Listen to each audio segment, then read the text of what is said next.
Let's start with the good news. Here are the high school dropout rates among youth ages 16 to 24 by race and Hispanic origin from 1967 to 2016. The dropout rate declined considerably from 15% in 1970 to 6% in 2016. In 1972, among black youth, the dropout rates for them were 21%, white youth 12%, Hispanic youth 34%. In the 1980s and 1990s, it escalated for the Hispanics from 34 to 36%. But in 2016, the black youth dropout rate was 6% and Hispanic youth 9%. Historic rates! Well, what about the bad news? Look at the detention rates for all youth of color, especially among blacks and Latinos. This is just 2015, but look at the ratio of blacks, 6 to 1, and for the Latinos, 2 to 1.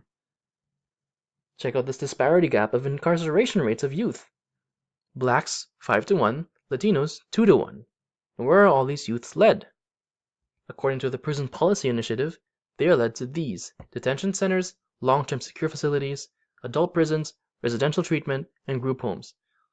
Keep in mind, every day, nearly 53,000 youths are held in facilities away from home as a result of juvenile or criminal justice involvement. Here are some fast facts.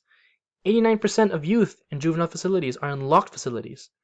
67% of youth are held for longer than a month. 23% over 6 months, 8% are held over a year. And keep in mind, that 8% is 4,000 youths. Now hold on, who's doing something to change these dropout rates and youth incarceration rates? This guy, Victor Rios. Now who is he? Let's fast track through his life. He was born in Mexico and immigrated to Oakland with his mother. He lived in a single-parent household because his father left him when he was very young. He lived in the poorest neighborhood and was exposed to gangs, drugs, and violence. He joined the Latino East Gang and lived a life of crime, stealing cars, selling drugs, getting into fights with rival gangs. At 15, he was incarcerated in juvie 3 times for 3 felonies.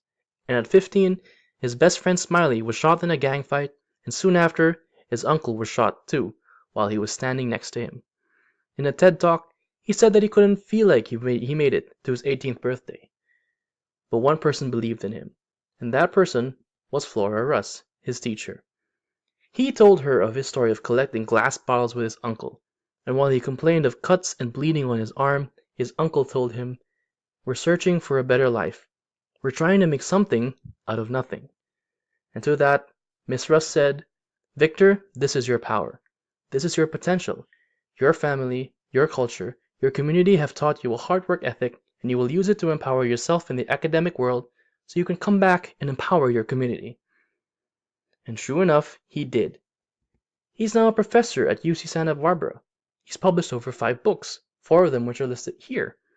Punished analyzes the juvie crime and criminalization rates that affect the youth.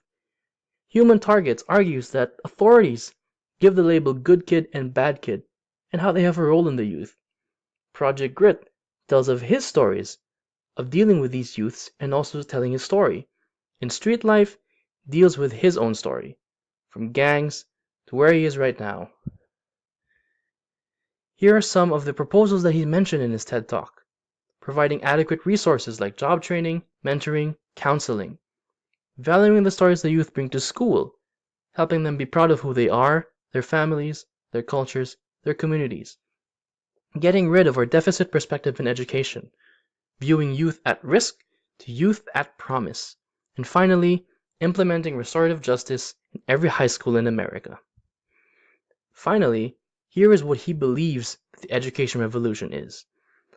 I believe that in this education revolution that we're talking about, we need to invite the souls of the young people that we're trying to work with, and once they're able to refine, identify their grit, resilience, and character that they've already developed, their academic performance will improve. Let's believe in young people. Let's provide them the right kinds of resources. I'll tell you what my teacher did for me. She believed in me so much that she tricked me into believing in myself. And that, ladies and gentlemen, is Victor Rios. I'm Ethan Bennett, and thanks for watching.